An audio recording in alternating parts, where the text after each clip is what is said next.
हम गमों की जिंदगी जिया करते हैं, हम गमों की जिंदगी जिया करते हैं, शराब को उठाकर पिया करते हैं। लोगों के जिंदगी में अनेकों लड़कियां आती जाती रहती हैं, लेकिन हम एक ही लड़की का इंतजार किया करते हैं, किया करते हैं। Kanchan Raj Muzaffarpur, Kanchan Raj Muzaffarpur, presented by Videshi Lal entertainment.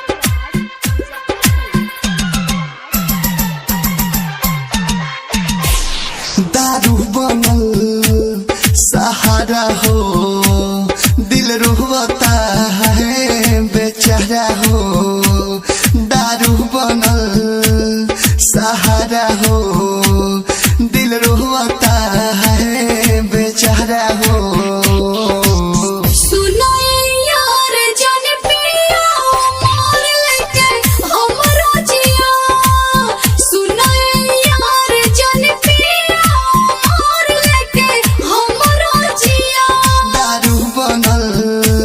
सहारा हो, दिल रोता है बेचारा हो।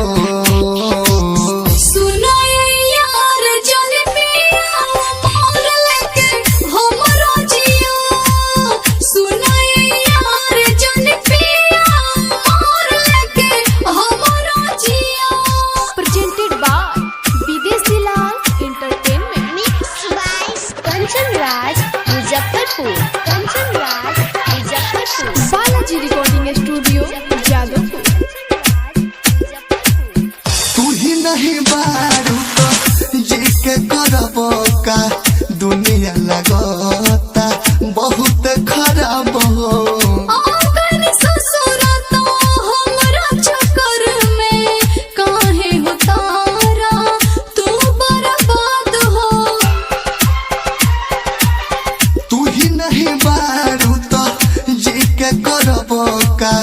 दुनिया लगता बहुत खराब हो।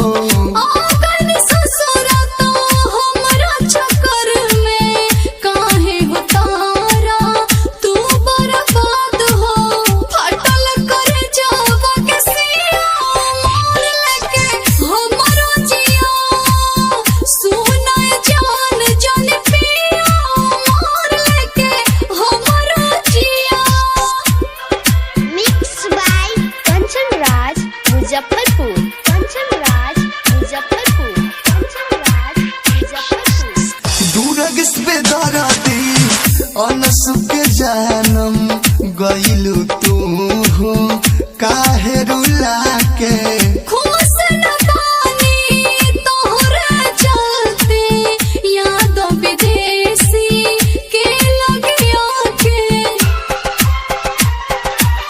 दूरग से दरदी समुरारी के तुम गइलू काहे रुला के।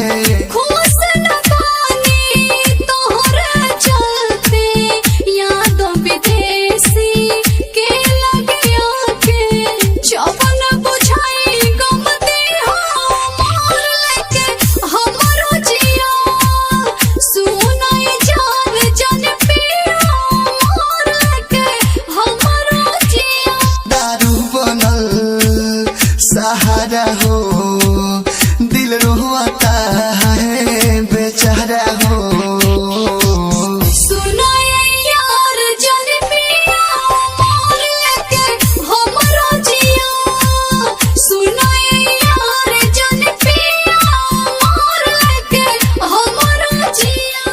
बालाजी रिकॉर्डिंग स्टूडियो विदेशी लाल एंटरटेनमेंट।